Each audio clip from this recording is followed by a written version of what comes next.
there are so many therapies that you really could spend your entire life trying everyone, learning everyone. But at the core, if you're not coming back into yourself, into your body, right? Taking ownership is what I hear you say, choosing to make those daily choices to do the basic things that I'll speak for myself. I have the hardest time with the basics. When I first started paying attention to breathing, for me, that was the big thing.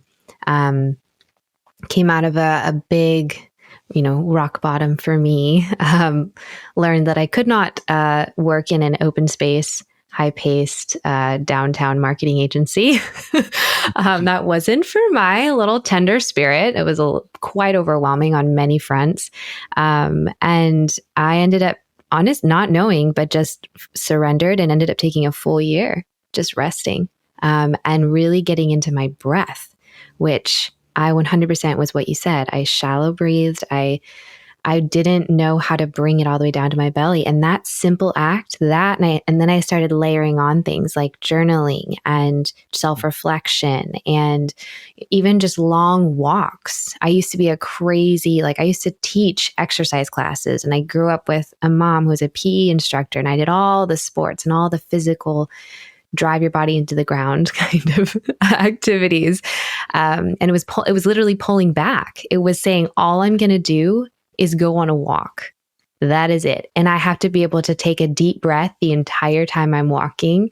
And that, Caspar, is what started shifting my physical health, which was, I agree with you. I think it's so much for sensitives in our mind and our ability to make those simple choices on a daily basis. But no one wants to hear that, right? And even in my practice, everyone wants to what's the one supplement that's going to change my life? Like, they may not say that, but that's what they're saying, right? Like, fix me with 3,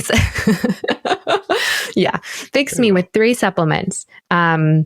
What's the test that's going to tell me everything? And I want it under $100. And, all those things. And it's like, oh my gosh, okay, this is going to be a journey.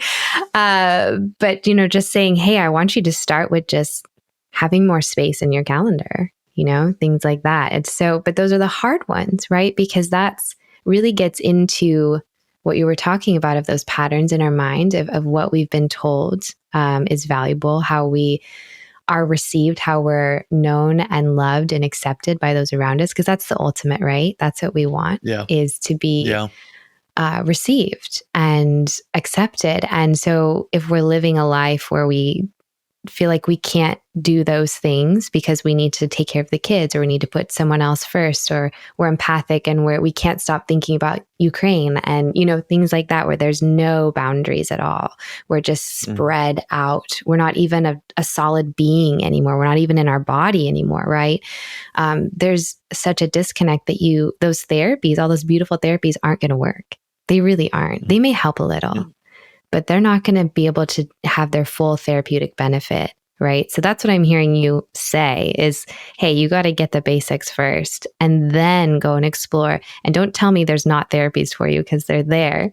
There's so many. Yeah. And if they're not working, you got to look back inward. You got to look at yourself and figure out what is blocking, what is preventing you from being able to open that door and receive the full benefit.